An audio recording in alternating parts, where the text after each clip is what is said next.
est intéressant, je trouve qu'à l'école, nous, ça donne une couleur parce que tout le monde fait de la philo. La maternelle, à la 6e, et même les nouveaux enseignants. Cette année, on a eu des nouveaux enseignants qu'on a intégrés, puis ils font de la philo à leur rythme. Donc ça aussi, c'est quelque chose, je trouve, c'est un gain qu'on ne voit pas nécessairement, mais c'est quelque chose qu'on partage. Mais je pense qu'on ne peut pas s'improviser, puisque tout le monde le dit. Les gens ne peuvent pas s'improviser, ne peuvent pas commencer à faire de la philosophie pour enfants s'ils n'ont pas eu un minimum de formation. Et la partie d'accompagnement, tout le monde a dit que c'était très intéressant, mais cette année, il y a des enseignants qui accompagnaient des nouveaux enseignants qui n'avaient pas fait. Donc, par après, tu peux devenir aussi un peu plus autonome là-dedans.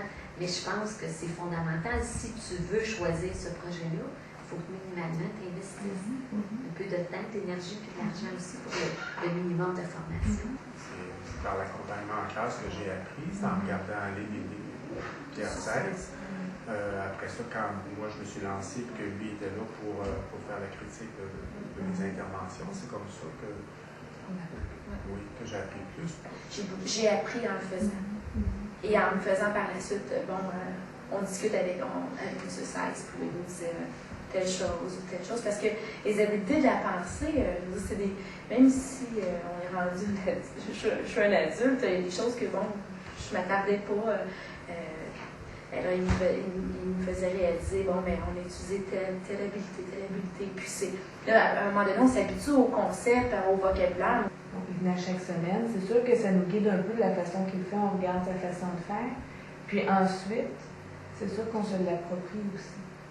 Tu sais, c'est comme rassurant de savoir, je ne suis pas la seule à y croire. Pierre est en train d'en faire avec ses élèves, puis moi, on s'apprête à en faire. Je trouve que c'est très rassurant, puis de savoir que c'est ça, c'est à l'ensemble des enseignants dans une école, la direction aussi, que je pense que c'est un tout. Là.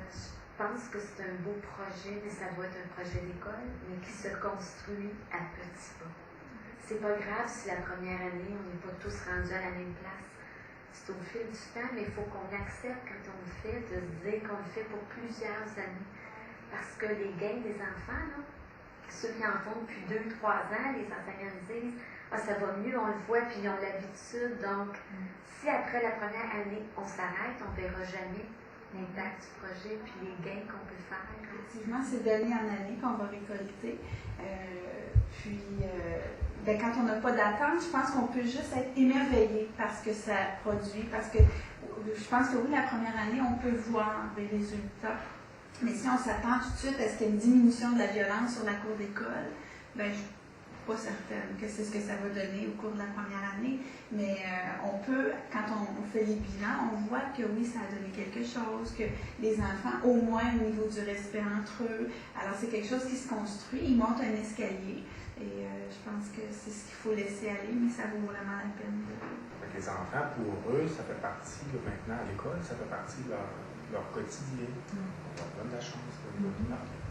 C'est des sujets qui, autrement, tourneraient peut-être en division. Alors, je pense que pour se l'approprier, il faut en faire beaucoup, souvent. Puis tout le monde se sent à l'aise, les enfants, les adultes. Puis après, on le transfère